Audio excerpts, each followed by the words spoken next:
Tracking bands of rain, some of those with strong thunderstorms, all thanks to Alberto. Today on Memorial Day, we are remembering the men and women who died serving our country, including one Army specialist from Gwinnett County receiving a special honor. With the threat of severe weather this holiday weekend, one law enforcement agency says they're desperate to fill their open positions. Live from Atlanta, 11 Alive at 6 starts now. Well, it's 11 Alive at 5, and right now, Alberto has moved ashore in the Florida Panhandle. That's right, and our focus is on the strong storms heading our way. We're going to get you over to our chief meteorologist, Chris Holcomb, who's tracking the latest. Yeah, as Alberto moved inland earlier, we're now watching the outer bands from the storm, enhancing not only our rain chance, but also our chance for some strong thunderstorms. Now, here around Atlanta, we've been dealing with just a few spotty showers that have been off and on that have been moving through the area today. I'll take you in closer. We've got one right now that is developing with some moderate showers right along 85 there. As you get up closer to the Claremont Road and the Shallerford Road exit, where we see some of that moving through. Also to the east, we're tracking some showers and storms that are a little bit stronger, getting closer to Athens right now. This is out over parts of Oglethorpe County. That'll be moving into Athens. We have some thunder and lightning with that. The main line that we're watching, though, is on the south side. This is one of the outer bands in association with Alberto that has moved inland, and you can see these storms, a good line of very heavy rain, thunder and lightning with this. This is moving up toward the north. It's over Meriwether County right now, parts of Pike County, also Troup County, moving into Heard County and also into Coweta County, right along I-85 south. I want to take you there now live. You can see in Noonan with our live tower cam, heavy rain there. Here is our storm tracker thunder truck. Sam is in the truck right now, along with Aiden, one of our photographers there. Sam, I see that on 85, you have hit that very heavy rain. Oh, and it is coming down right now. You can hear how loud it is here in the thunder truck, and you can see the rainfall already accumulating on the roadways. Many motorists here with their flashers on, trying to signal that maybe they're going to need to slow down because there's a lot of ponding on the roadways. Just looking at the radar, it looked like we have about half-inch hail very nearby in one of these downbursts that we'll be looking for as well, and frequent lightning. So this is just the first of those really heavy tropical bands that's going to be feeding in, and it looks like this is going to be a long night. And of course, those folks in Troup County getting hit right now, Chris.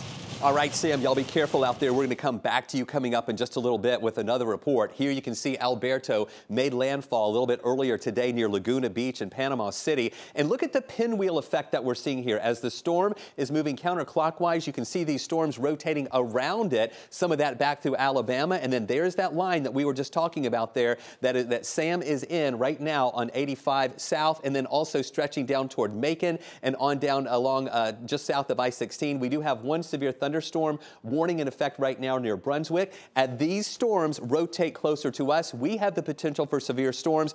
One of the possibilities is that whenever you have a landfalling tropical system, some of these bands could produce some rotation. Brief spin-up tornadoes are possible with this, as well as a flooding threat and then a wind threat tomorrow with the remnants of Alberto. We'll break all of that down for you coming up. Chris, thank you. It is a Memorial Day with severe weather all across the United States. A big problem in parts of the southeast. Subtropical storm Alberto. This is a live picture from Panama City Beach. You can see the angry clouds, and also the surf is being whipped up. Now residents are preparing for what is to come. As the Gulf Coast braces for this storm, raging flash floods are causing chaos in Maryland right now. Yeah, one person is missing in those floods.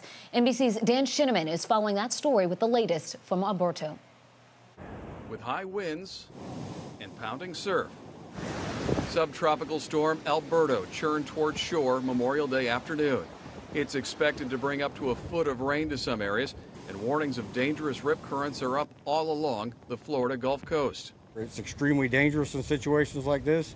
The rip currents get real bad, the winds start picking up, and it's just dangerous for everybody. In the next 24 hours, the storm is expected to push northward through the Tennessee Valley. Meanwhile, a first look at the devastation left behind in Ellicott City, Maryland. Residents stunned and heartbroken at the staggering loss. It's devastating to watch so many businesses, so many residents, everything's just taken away from them. Their livelihoods are just gone. With 7 inches of rain Sunday, roads turned into raging rivers. Everything started collapsing and cars started coming down, inventory started coming out, windows started breaking. Oh my God! a stone cottage ripped from its foundation. A devastating deja vu. Less than 2 years ago, a flash flood ripped apart the area. I can't imagine what they're going through. I couldn't imagine what they went through 2 years ago, and now it's even worse. As work begins in Maryland to slowly pick up the pieces, the residents along the Florida Panhandle are hoping subtropical storm Alberto brings just a glancing blow. Dan Scheneman, NBC News. Some terrible images there. Well, something that we always keep our eye on during these weather events, flight delays and cancellations. Delta has already issued travel waivers ahead of Alberto's landfall. You are allowed a one-time flight change or cancellation if you are heading to or going from 6 cities in Florida and Alabama. That includes Key West and Panama City. We have a full list of those cities on our website, 11alive.com, but you must rebook your travel by Friday. You can, of course, follow Alberto's track and get the latest weather updates in your city anytime you want on 11alive.com. Also, make sure to download the 11Alive app and sign up for those breaking news and weather alerts to have them sent straight to your smartphone.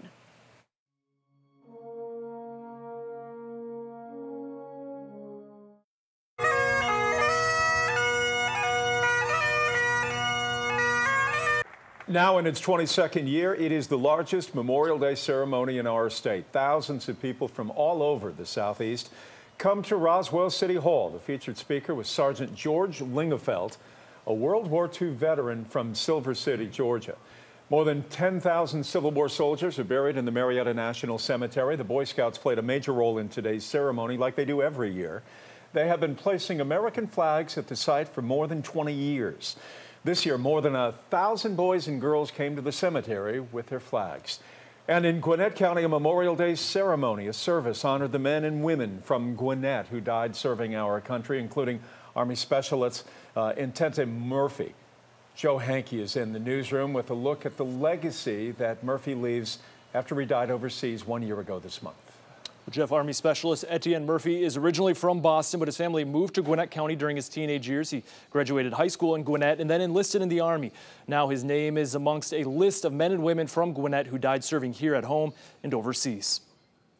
It is a wall recognizing the wars which make up our country's history.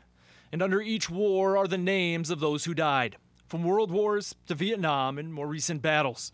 On Memorial Day, these names and the stories behind them come into focus, including Army Specialist Etienne J. Murphy, the latest name unveiled today on the Gwinnett County Fallen Heroes Memorial Wall and remembered during a Memorial Day service.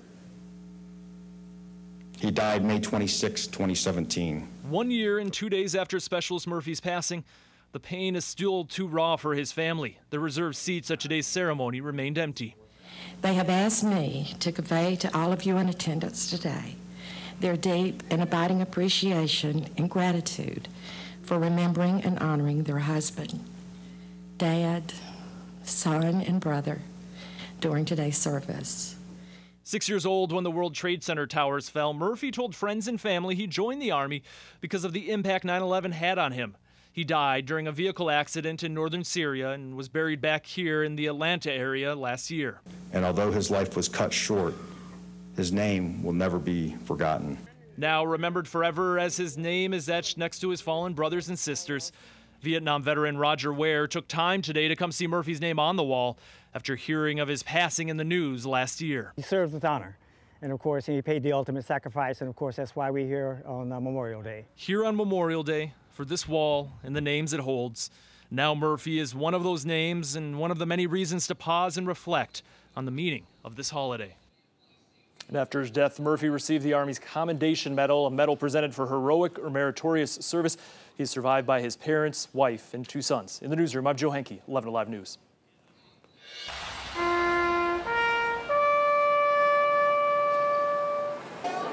A special program today to honor fallen soldiers, this one occurring at the Georgia Aquarium. It's part of their salute to the military.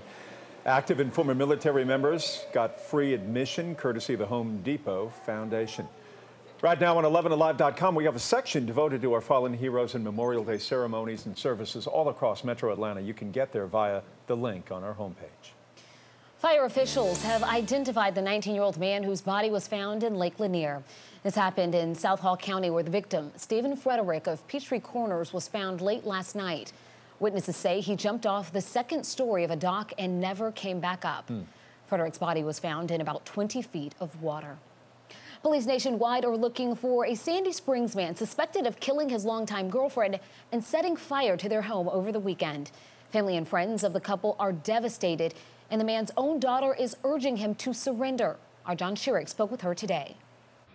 She was just such a happy person, just such a great spirit. And people who knew and loved Amber Holloman are in shock. Can't believe her longtime boyfriend and partner, Patrick P.J. Nolan, would kill her in their home in Sandy Springs and then set fire to their home and then drive off and disappear. That was Saturday morning. Nolan's daughter, Sophia, speaking from her home in Mississippi, says as she was growing up, Amber Holloman was as close to her as her own mother. She always made you feel like you could open up to her and trust her. So what could have happened between Amber and PJ? I've never seen anything from him that would make me think this would ever happen. I just want him to know that all of us and his family, we love him, and we just want him to do the right thing. We just want him to come forward. Amber Holloman worked at the Rusty Nail at Buford Highway and North Druid Hills, and friends and co-workers like David Boyd thought of her as family. Hospitable, southern, and charming, and witty, and a little sarcastic, all those mixed in together. Boyd spoke of how proud Holloman was of her daughter, Peyton, who graduated from high school Friday night. No clue, he says, that Holloman might have been in a threatening or abusive relationship with Nolan. That's not the kind of situation that my friend would be in, nor would she ever allow her daughter to be anywhere near a situation such as this. Police say Patrick P.J. Nolan may be traveling with his dog and may be driving his Ford SUV, a blue 2006 Explorer, Georgia tag PYZ 1420. Nolan's daughter, Sophia, trying to get a message to him to surrender. We love you, and I'm just hoping that I get to talk to you again. In Atlanta, John Schierick, 11Alive News. Well, we are coming right back with an update on the North Korea summit. Despite last week's setbacks, a U.S. team is full speed ahead with preparations. And a Memorial Day tradition, something this man does from sunrise to sunset every year.